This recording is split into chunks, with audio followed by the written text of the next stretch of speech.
नमस्कार, कैसे हैं आप सब। उम्मीद करते हैं आप सब बढ़िया होंगे। तो आज की क्लास में chapter number 2 understanding quadrilateral IMO के इसमें रहेंगे क्वेश्चन वीडियो। और आगे क्वेश्चन शुरुआत करवाने से पहले आपको कहूँगा कि नोटबुक और पेन निकाल लें। पहले वीडियो को पॉज करना, पहले क्वेश्चन को खुद सॉल्व करना, देन आंसर चेक करना, और अगर ना समझ आए फिर सॉल्यूशन देखना।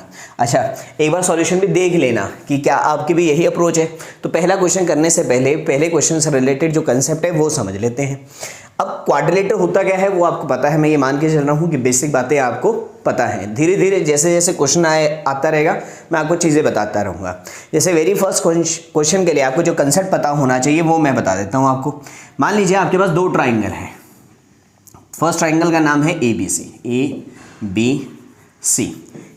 एक सेकंड ट्राइंगल है जिसका नाम है DEF एंड F। एक सिंबल होता है ये, इसको बोलते हैं कॉन्ग्रेंट। क्या बोलते हैं? कॉन्ग्रेंट। दो ट्राइंगल कॉन्ग्रेंट होने का मतलब है कि वो दोनों एक दूसरे को बिल्कुल छुपा देती है। जैसे मान लो ये मेरे दोनों हाथ है ना, ये वाला हाथ और ये वाला, तो ये एकदम एक दूसरे को छुपा दे रहे हैं, तो ये दोनों कॉन्ग्रेंट हैं। कॉन्ग्रेंट का मीनिंग है जब दो ट्राइंगल आपस में कॉन्ग्रेंट होंगे। अगर मैं कहूँगा ABC is congruent to DEF, ठीक है, ये ट्राइंगल और ये ट्राइंगल आपस में कॉन्ग्रेंट है, तो इसका मतलब है इसकी हर एक साइड इसकी हर एक साइड के इक्वल है, इसका हर एक एंगल इसके हर एक एंगल के इक्वल है। अच्छा, कॉन्ग्रेंट करने के लिए आपको एग्जैक्टली तीन बातें प्रूव करनी पड़ती है। तीन चीज़ें उन दोनों ट्राइंगल में इक्वल प्रूव करनी पड़ती हैं।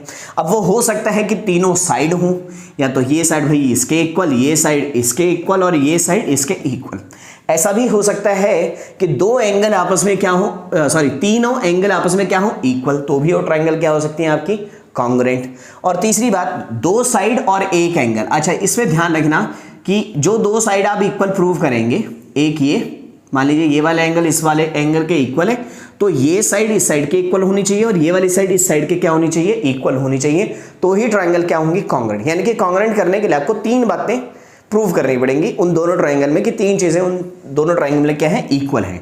एक बात और, जब दो ट्राइंगल आपस में कॉन्ग्रेंट होंगी, आपने एक बार प्रूव कर दिया कि वो कॉन्ग्रेंट है, तो उनका हर एक पार्ट आपस में क्या होगा, इक्वल होगा, कॉरस्पॉन्डिंग पार्ट आपस में इक्वल होगा। यानी कि अगर ये दोनों ट्राइंगल कॉन्ग्रेंट है तो एंगल B एंगल E के इक्वल है, एंगल C एंगल F के इक्वल है और एंगल A एंगल D के इक्वल है।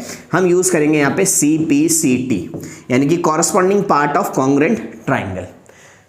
एक ट्राइंगल जो दो इक्वलेटेड ट्राइंगल हैं, उन दोनों के कॉरस्पॉन्डिंग पार्ट आपस में क्या होते हैं, इक्वल होते हैं, अगर वो दोनों ट्राइंगल क्या है, कॉन्ग्रेंट। आइए फर्स्ट क्वेश्चन में चलते हैं, कुछ चीजें तब समझेंगे।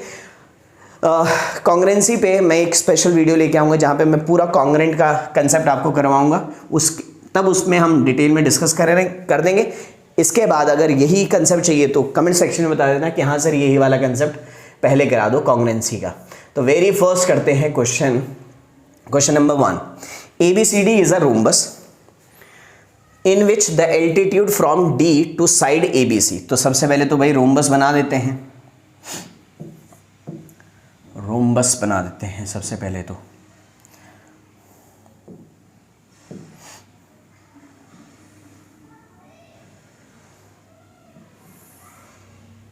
इक्वल लगनी चाहिए वो, ठीक है,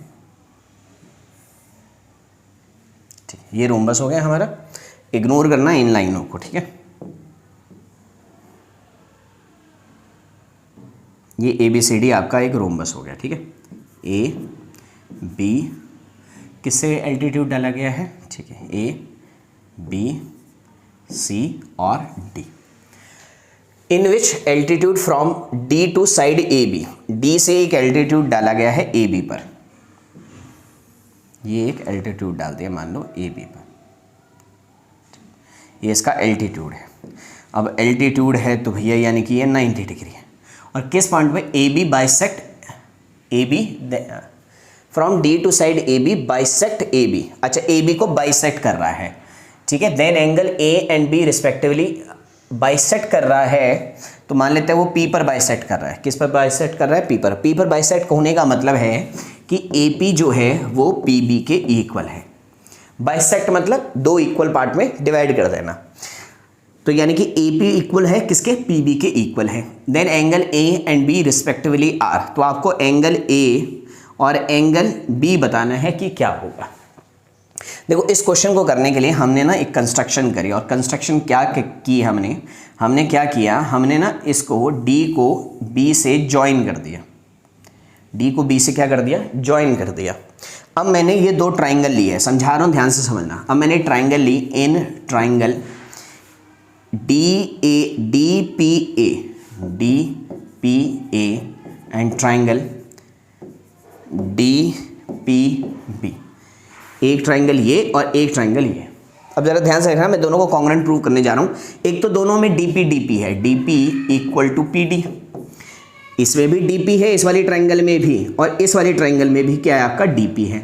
तो एक तो कॉमन होगी, एक एंगल 1, ये भी 90 डिग्री तो ये भी 90 degree, angle 1 equal to angle 2, क्यों, ईच 90 डिग्री, भाई दोनों क्या होंगे 90 डिग्री इनके होंगे।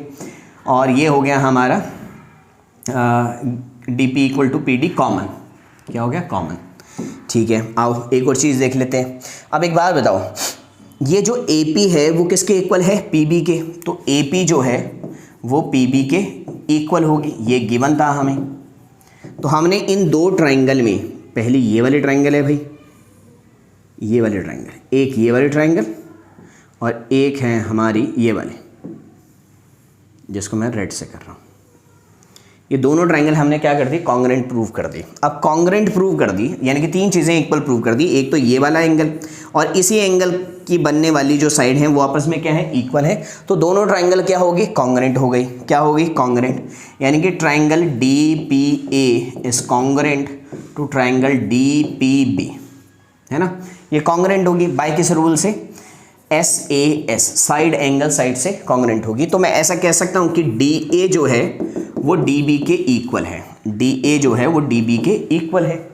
अच्छा ध्यान से सुनना भाई, ये एक रोम्बस था, तो DA जो है वो AB के भी इक्वल है, DA जो है वो DB के भी इक्वल है, यानी कि इस ट्राइंगल में सारी साइड आपस में क्या होगी, इक्वल होगी। और जब सारी साइड इक्वल हो गई तो ये एंगल कितने डिग्री का हो गया, 60 डिग्री का, क्योंकि ये इक्विलेटर ट्राइंगल बन गया और इक्विलेटर ट्राइंगल का हर एक एंगल क्या होता है, 60 डिग्री। तो ये एंगल 60 डिग्री हो गया। अब एंगल ए तो हमें पता चल गया कितना है, 60 डिग्री। अब भाई ये दोनों पैरेलल भी तो हैं, ये 60 डिग्री तो ये कितना, आपने कहा 120 डिग्री, क्योंकि दोनों का सम 180 होना चाहिए। तो एंगल बी कितना आ जाएगा हमारा, 120 डिग्री, यानी कि ऑप्शन नंबर ए जो है वो उस क्वेश्चन का करेक्ट आंसर है। Option number A is correct answer. ठीक है, मैंने क्या किया, दोनों ट्राइंगल को कॉन्ग्रुएंट प्रूव किया। कॉन्ग्रुएंट प्रूव करने का मैं ये कह सकता हूँ कि डी ए जो है वो डी बी के इक्वल है, अगर ये दोनों साइड इक्वल हैं और ये वाली साइड इसके इक्वल है, तो ये तीनों साइड इक्वल होगी तो ये इक्विलेटर ट्राइंगल हो गया, इक्विलेटर ट्राइंगल हो गया तो ये 60 डिग्री, ये 60 डिग्री तो ये कंप्लीट 120 डिग्री, क्योंकि सम 180 डिग्री आता है ना इनका। ठीक है, क्लियर है बात। तो ये हो गया हमारा क्वेश्चन, आंसर आएगा ऑप्शन नंबर ए। चलते हैं क्वेश्चन नंबर 2 में। क्वेश्चन नंबर 2, हाँ बहुत बढ़िया है। द वीडियो को पॉज करो, एक बार क्वेश्चन को खुद सॉल्व करो। The exterior angle of a regular polygon, regular polygon क्या होता है, जिसकी हर एक साइड हर एक एंगल आपस में क्या होता है, इक्वल होता है, is 1/3 of its interior angle. Exterior angle of a regular polygon is 1/3 of interior angle. How many side does the polygon has, भाई पॉलीगन में कितनी साइड हैं आपको ये बताना है। अच्छा रेगुलर पॉलीगन है तो जो एक्सटीरियर एंगल का सम होगा, एक्सटीरियर एंगल का सम जो होगा वो कितना होगा, 360 डिग्री होगा, 1/3। लेट, हमने क्या कहा, लेट इंटीरियर एंगल, भाई इंटीरियर एंगल कितना, तो हमने कहा x, तो एक्सटीरियर एंगल कितना, 1/3 ना, 1/3 ऑफ, क्लियर है, ओके। ये एक्सटीरियर एंगल हो गया, 1/3 of its exterior angle. How many side does the polygon has. अच्छा एक बात बताओ, मान लो कोई भी पॉलीगन है, रेगुलर पॉलीगन मान लेते हैं, ये इसका इंटीरियर ये इसका एक्सटीरियर, दोनों का सम किसके इक्वल होगा, तो आप कहेंगे 180 डिग्री के, x बाय में 3 इक्वल टू 180 डिग्री। तो यहाँ से 3x ये हो गया 4x बाय में 3 इक्वल टू 180 डिग्री, तो x इक्वल टू 180 इंटू 3/4, 4 चौके 16, 4 पंजे 20, तो 5 तिया 15, 4 तिया 12, 135 डिग्री है ना, 135 डिग्री इंटीरियर, 135 इंटीरियर है, 135 डिग्री इंटीरियर है। एक्सटीरियर निकालना हो तो मुझे 1/3 करना पड़ेगा, कितना करना पड़ेगा, 1/3 करना पड़ेगा, तो 3 चौके 12, 3 बचे 15, 45 डिग्री एक्सटीरियर एंगल। अब एक्सटीरियर एंगल रेगुलर पॉलीगन है तो नंबर ऑफ साइड निकालने का क्या फॉर्मूला होता है? नंबर ऑफ साइड निकालने का फॉर्मूला होता है उसमें 360 डिवाइडेड बाय में interior angle, each interior angle. तो 360 डिवाइडेड बाय में कितना? 45। तो 45 ये आ जाएगा 40, 8 पे कट जाएगा ना, 5 8 40, 4 8 32 4 36, ठीक है ओके। तो 8 आ जाएगा। तो नंबर ऑफ साइड जो है वो है 8, यानी कि ऑप्शन नंबर बी जो है वो इस क्वेश्चन का करेक्ट आंसर है। तो उम्मीद कर रहे हैं आपको समझ आ गया है। मैंने सबसे पहले क्या किया, मैंने कंसेप्ट लगाया कि मुझे पता है कि अगर एक इंटीरियर एंगल दिया हुआ है x और दूसरा x/3 है, तो मुझे पता है इन दोनों का सम कितना होगा, 180 डिग्री होगा। मैंने यहाँ से सबसे पहले एक्सटीरियर एंगल निकाल दिया। क्या निकाल दिया मैंने? एक्सटीरियर एंगल निकाल दिया। और नंबर ऑफ साइड निकालने का फॉर्मूला होता है 360 डिवाइडेड बाय में एक्सटीरियर एंगल रेगुलर पॉलीगन में। ध्यान रखिएगा ये रेगुलर पॉलीगन में है, ठीक है, क्योंकि रेगुलर पॉलीगन में एक्सटीरियर एंगल, हर एक एक्सटीरियर एंगल भी आपस में क्या होगा, इक्वल होगा। तो आंसर है option number B which is 8। तो नंबर ऑफ साइड्स कितनी है उसमें? 8 है, ठीक है। नेक्स्ट क्वेश्चन है क्वेश्चन नंबर 3।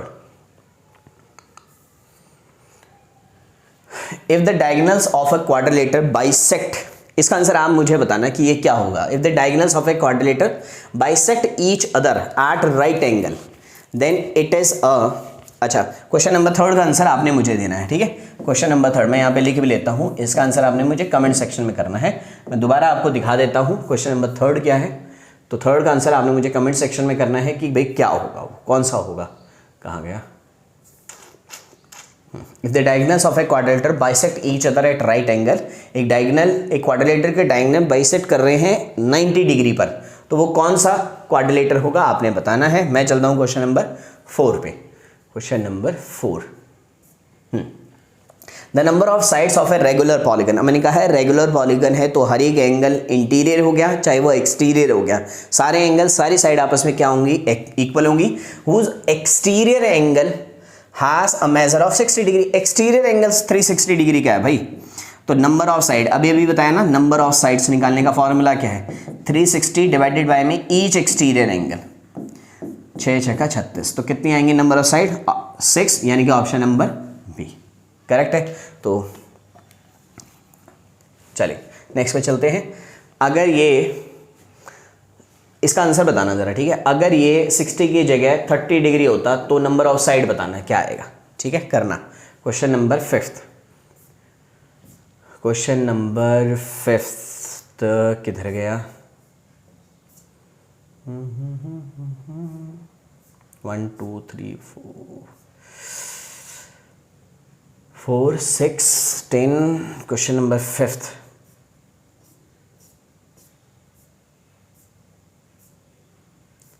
हाँ ये रहा, ठीक है।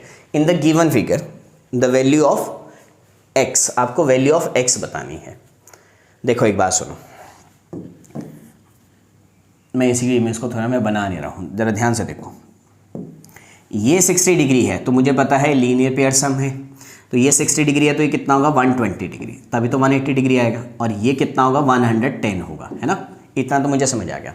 अब ये एक पॉलीगन है तो जिसकी साइड है 1 2 3 4 5, पेंटागन है, 5 साइडें हैं, 5 साइडों का सब एंगल का सम कितना होता है, 540 होता है। मुझे तो याद है, आपके लिए बता देता हूँ कैसे निकालते हैं।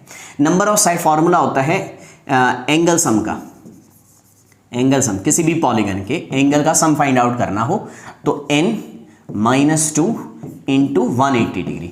तो इसमें n का मतलब है नंबर ऑफ साइड, तो 1 2 3 4 5, 5 है, 5 - 2 3 इंटू 180, तो 8 3 24, 4 3 2 5, 540 आएगी। यानी कि इन सब एंगल का सम कितना है 540 है। अब मुझे पता है एक x है भाई प्लस 30 है प्लस x है प्लस 120 है प्लस 110 है, इक्वल टू कितना होगा 540 होगा। बस 2x इक्वल टू 540 माइनस, तो 150 12 और 150 0 6 2 260, तो ये आ गया 0, 14 में से 6 गए 8 और 4 में से 2 गए 280, तो x इक्वल टू आ जाएगा, इसको इससे भाग लगा दूंगा, 2 एकम 2 2 चौके 8, 140 डिग्री, यानी कि ऑप्शन नंबर बी जो है वो इस क्वेश्चन का करेक्ट आंसर है।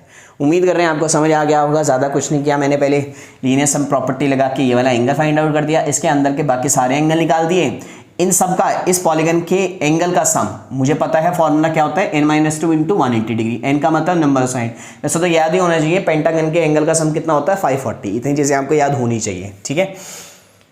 और हमने निकाल दिया, बाकी बस x की वैल्यू फाइंड आउट कर दी, कितना आ गया 140 आ गया, ठीक है। तो उम्मीद कर रहे हैं ये वाला क्वेश्चन भी आपको समझ आ गया है। क्वेश्चन नंबर 6 ज़्यादा कुछ इसमें था नहीं, ज़्यादा मुश्किल क्वेश्चन था नहीं है। अच्छा, इसका आंसर भी आपने मुझे कमेंट सेक्शन में करना है। If each pair of opposite sides of a quadrilateral are equal and parallel then it is, each pair of opposite sides of a quadrilateral are equal and parallel, equal and parallel है तो वो क्या होगा, kite trapezium parallelogram या none of these. तो question number 6 भी आपने मुझे कमेंट सेक्शन में करना है, मैं लिख देता हूँ। एक बताना है आपने मुझे क्वेश्चन नंबर 6, इसका आंसर भी आपने मुझे कमेंट सेक्शन में देना है, ठीक है। तो चलते हैं क्वेश्चन नंबर 6 के बाद क्वेश्चन नंबर, नहीं बता पाएंगे कोई बात नहीं, नहीं बता पाए अगर आप तो मैं बताऊंगा, ठीक है। नेक्स्ट वीडियो में इन्हीं के लेके आऊँगा, ठीक है। अभी मैं देख लूँ ना आपको कितना आता है, कितना याद है, नहीं पता तो मैं बता दूंगा। 6 हो गया, क्वेश्चन नंबर 7 हो गया। शायद वही नहीं बता पाएगा जिसने इससे पहले ऐसे क्वेश्चन किए ही नहीं है। तो अगर आप पहली बार वीडियो देख रहे हैं, पहली बार ये टॉपिक कर रहे हैं, तो मुझे कमेंट सेक्शन में बता सकते हैं। मैं नेक्स्ट वीडियो में इन्हीं के बारे में डिटेल में ले आऊँगा कि हर एक को डिस्कस कर लेंगे हम। The given polygon ABCDEF is, तो कितनी साइडें, 1 2 3 4 5 6 साइडें हैं तो हेक्सागन है। अच्छा, कनकेव और कॉन्वेक्स, ठीक है। तो एक बात बताओ, हेक्सागन तो ये है, ये कॉनकेव है, ये कॉन्वेक्स है, तो आप कहेंगे ये है कॉन्वेक्स, केव्स तो बन नहीं रही हैं, तो हेक्सागन भी है और कॉनकेव भी है, यानी कि ऑप्शन नंबर डी जो होगा वो इस क्वेश्चन का करेक्ट आंसर होगा, है ना। ये कॉन्वेक्स भी है और हेक्सागन भी है, यानी कि option number A and C both है, तो ऑप्शन नंबर डी जो है वो इस क्वेश्चन का करेक्ट आंसर है। तो 7 हो गए। अच्छा, आज की क्लास में हम 15 क्वेश्चन करेंगे, 5 क्वेश्चन हम नेक्स्ट क्लास में करेंगे, ठीक है। 7 हो गए। Question number 8 the ratio of two adjacent angle of a parallelogram are in the ratio 3:5 and its perimeter is 48 centimeter. Find the measure of each of the angles of a parallelogram. Perimeter क्यों दिया हुआ है मुझे नहीं समझ आ रहा कि perimeter देने का यहाँ पर क्या मतलब है, शायद कंफ्यूज करने के लिए दिया हुआ। देखो, सबसे पहले तो इसे काटो, इसका तो कोई यूज नहीं है। पैरेललोग्राम एक पैरेललोग्राम आपको दिया हुआ है भाई, एक पैरेललोग्राम दिया हुआ है, उसके एडजेसेंट एंगल का सम दिया हुआ है, ये वाला और ये वाला, और मुझे पता है इनके एडजेसेंट एंगल का सम, अच्छा रेशो दी हुई है, तो एक एंगल होगा 3x, एक होगा 5x। मुझे पता है इन दोनों एंगल का सम कितना होता है 180 डिग्री, तो 3x plus 5x equal to 180 degree, तो 5 और 3 8 equal to 180 degree, x equal to 180 by में 8, 4 दूनी 8, 4 चौके 16, 4 पंजे 20, यानी कि 22.5।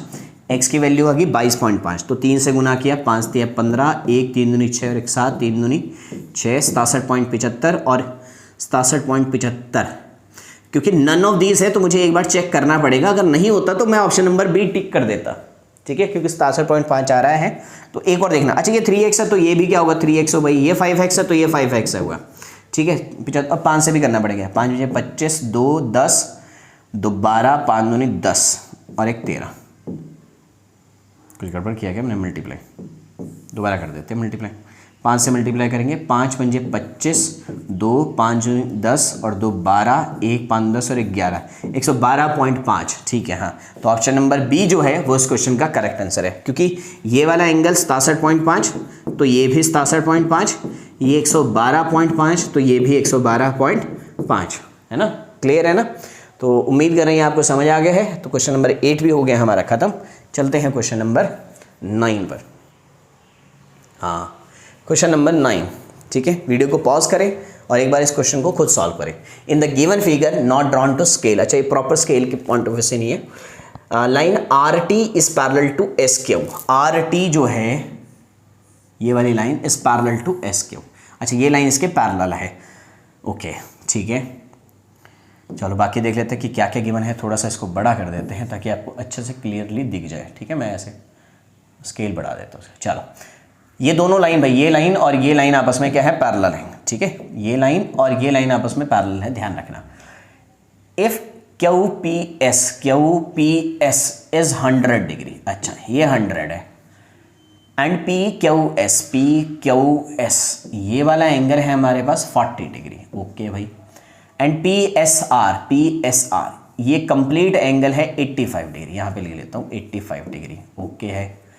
एंड क्यू आर एस, अच्छा ये है 70 डिग्री, ठीक है। देन क्यू आर टी, अच्छा मुझे ये एंगल बताना है और इन दोनों लाइनें पैरेलल दी हुई हैं।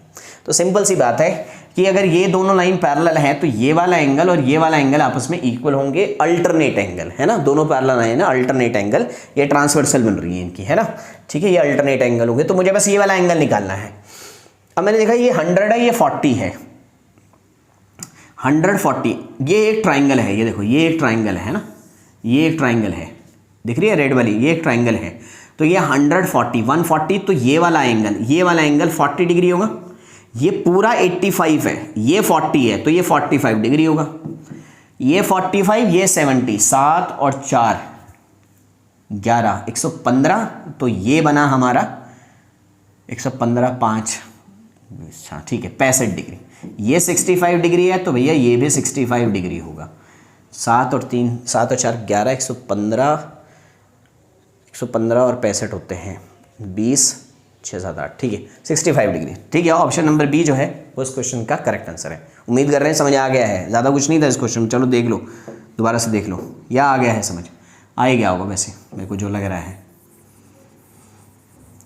देखो मेरे को क्या क्या गिवन था दोबारा से देख लो, ये 100 था भाई, ये 40 गिवन था, तो मैंने सबसे पहले ये वाला एंगल निकाला, ये आ गया मेरे पास 40, क्योंकि 100 140 टोटल 180 होना चाहिए तो 40, ये पूरा मेरे को 85 दिया हुआ है, इतना 40 है तो ये 45 हो जाएगा। ये 70 था तो ये वाला एंगल 65 डिग्री होगा। एंगल सम प्रॉपर्टी से ट्राइंगल का एंगल सम कितना होता है 180 डिग्री, ये 65 है तो ये एंगल भी 65 होगा, क्यों, अल्टरनेट एंगल है और यही मुझे निकालना था। तो आप आंसर जो है वो है 65। क्वेश्चन नंबर 9 खत्म। क्वेश्चन नंबर 10 पे चलते हैं। हाँ अच्छा, ये भी आपके लिए, अ क्वाड्रिलेटरल विद है exactly 2 pairs of equal consecutive sides is called a quadrilateral. एक क्वाड्रिलेटर है, मैं बनवा देता हूँ, एक क्वाड्रिलेटर है जिसके कॉन्जिक्यूटिव पेयर इक्वल हैं, मतलब ये इसके इक्वल है भाई, ये इसके इक्वल है, तो क्या बनेगा, काइट बनेगा। ऑप्शन नंबर सी जो है वो इसका करेक्ट आंसर है। रेक्टेंगल हो नहीं सकता, रेक्टेंगल में अपोजिट साइड्स इक्वल होती है, स्क्वायर में सारी साइड इक्वल होती है, रिम्बस में भी सारी साइड इक्वल होती है, काइट ही बचा, इसके 2 pairs of equal consecutive side से इक्वल, ठीक है, पेयर में। तो क्वेश्चन नंबर 10 हो गया। क्वेश्चन नंबर 11,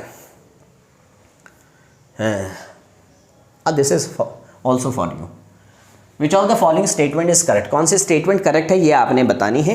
मैं थोड़ा सा जूम कर देता हूँ ताकि आपको और अच्छे से दिख जाए, ठीक है। तो वीडियो को पॉज कर लो, पढ़ लो आराम से और आंसर बता दो कमेंट सेक्शन में कि इसका आंसर क्या आएगा, ठीक है। मैं लिख लेता हूँ जो मैंने आपको दे रखा है। क्वेश्चन नंबर 11 है भाई, है ना, क्वेश्चन नंबर 11 भी आपके लिए। तो क्वेश्चन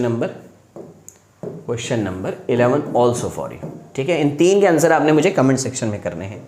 तो दोबारा से देख लो भाई, वीडियो को पॉज कर ही लिया होगा, मैं आगे बढ़ रहा हूँ। Question number 12, 4 angles of a quadrilateral are in the ratio 3:7:6:4. The sum of greatest and smallest angle is. तो आप एक्स वाले मेथड से कर देना, मैं अपने तरीके से बताता हूँ। तो मुझे पता है कि मैंने सोच लिया एक एंगल 3 है, 7 है, 6 है, 4 है, तो 7 और 3 10, 6 और 4 10, टोटल बनना चाहिए था 20, टोटल बना 20 नहीं बनना चाहिए था। क्वाड्रिलेटर है तो 360 बनना चाहिए था। 0 से 0 कट गया, 1, 3 कम 2 कम 2, 2 8 16, 1 का मतलब 18। स्मॉलेस्ट और ग्रेटेस्ट का सम पूछा है, तो मेरा स्मॉलेस्ट है 3, ग्रेटेस्ट है 7, स्मॉलेस्ट है 3, ग्रेटेस्ट है 7, 7 और 3 10 बनना चाहिए सम। तो मुझे 1 का मतलब 18 बताया, तो मुझे 10 का मतलब बताना है, तो आंसर आएगा 180 डिग्री, यानी कि ऑप्शन नंबर सी जो होगा वो इस क्वेश्चन का करेक्ट आंसर होगा। आप एक्स वाले तरीके से भी कर सकते हैं, 3x 7x 6x 4x equal to 3x 360 degree, x की वैल्यू आएगी वहाँ से 18, 3x प्लस 7x कितना हो गया 10x, x को रखा हमने आपने 18 और आ गया। तो मेरा तरीका ये, आपका तरीका x, ठीक है, स्मॉलेस्ट एंड लॉन्गेस्ट। तो ऑप्शन नंबर सी जो है वो करेक्ट है। कहीं पे गलत हो तो बता देना कमेंट सेक्शन में, वैसे तो मैंने कैलकुलेशन वगैरह सब कुछ ठीक की हुई होगी। Question number 12, question number 13, a trapezium in which non parallel side are equal. Trapezium पता है ना कैसा होता है, दिखा देता हूँ मैं, कितना बढ़िया बनाता हूँ। देखो मैं ट्रेपेजियम, कलर चेंज कर देते हैं, ये देखो ये ट्रेपेजियम, ये वाली साइड पैरेलल है, ये नॉन पैरेलल है। और अगर वैसे तो ये नॉन पैरेलल साइड इक्वल हो भी सकती है और नहीं भी हो सकती है। अगर ये इक्वल हैं तो ये आइसोसेलेस ट्रेपेजियम होता है, ध्यान रखिएगा। अगर ये इक्वल है, ये अपोजिट साइड्स क्या है, इक्वल है, तो कौन सा ट्रेपेजियम होता है, आइसोसेलेस ट्रेपेजियम होता है। Question number 13, question number 14, which of the following can never be the measure of exterior angle of a regular polygon. मैंने ना exterior angle of a polygon, exterior angle कौन नहीं हो सकता। देखो मैंने नंबर ऑफ साइड निकालने का ना एक फॉर्मूला बताया था एक्सटीरियर से, 360 डिवाइडेड बाय में ईच एक्सटीरियर एंगल है ना, ईच एक्सटीरियर एंगल। अब साइड, इससे आंसर ना जब भी ईच एक्सटीरियर एंगल जो भी होगा इक्वली पार्ट में डिवाइड होगा, इससे नंबर ऑफ साइड कभी भी क्या नहीं आ सकती, पॉइंट्स में नहीं आ सकती। क्या नहीं आ सकती, पॉइंट्स में। ऐसे नहीं बोल सकता मैं कि 3.5 लाइन है या 3.5 लाइन्स है हमारे पास, कंप्लीट होंगी, मतलब line, number of line complete होंगी, उनकी मेजरमेंट पॉइंट्स में हो सकती है। लेकिन जब मैं ऐसे कहूँगा ना नंबर ऑफ लाइंस, भाई कितनी लाइन है, मैं आपसे पूछूं 1 2 कितनी लाइन है, ये नंबर ऑफ लाइंस कितनी है, तो आप 3 कहोगे, ऐसे नहीं कहोगे 2.5 लाइन्स है, ठीक है। तो जब भी नंबर ऑफ लाइन साइड्स होंगी तो वो कभी भी पॉइंट्स में नहीं आएंगी। इसका मतलब जो भी एक्सटीरियर एंगल होगा आपका वो 360 का मल्टीपल होगा, यानी कि वो 360 को कंप्लीटली डिवाइड करेगा।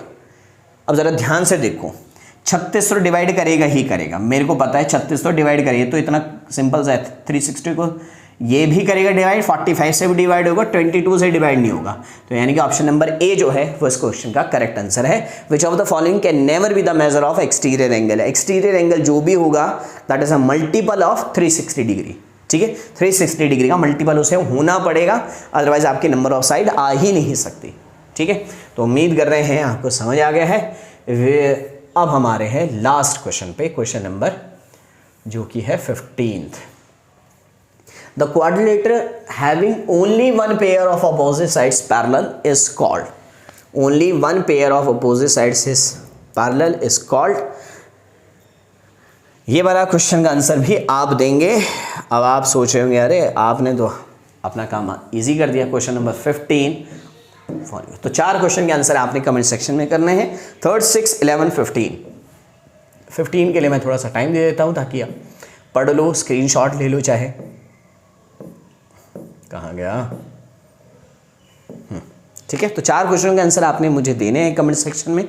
कौन से वो क्वेश्चन है, पहले इसका स्क्रीनशॉट ले लो, पढ़ लो, वीडियो को पॉज कर लो, और अब मैं दिखा रहा हूँ कि कौन कौन से क्वेश्चन के आंसर आपने मुझे कमेंट सेक्शन में करने हैं। तो question number 3rd 6th 11 and 15 इनके आंसर। नेक्स्ट 5 क्वेश्चन जो हैं, टोटल 20 क्वेश्चन करेंगे हम, 5 क्वेश्चन है वो कल आएंगे, और उसके बाद हम थोड़ा क्वाड्रिलेटर में थोड़े से मुश्किल क्वेश्चन करेंगे, ठीक है। ये तो एक बुक से रिलेटेड थे, उसके बाद हम करेंगे, मतलब हम क्वाड्रिलेटर को 3-4 वीडियो में ख़त्म करेंगे, ठीक है। तो आज की क्लास में इतना ही, मिलते हैं आपसे नेक्स्ट क्लास में, तब तक के लिए नमस्कार।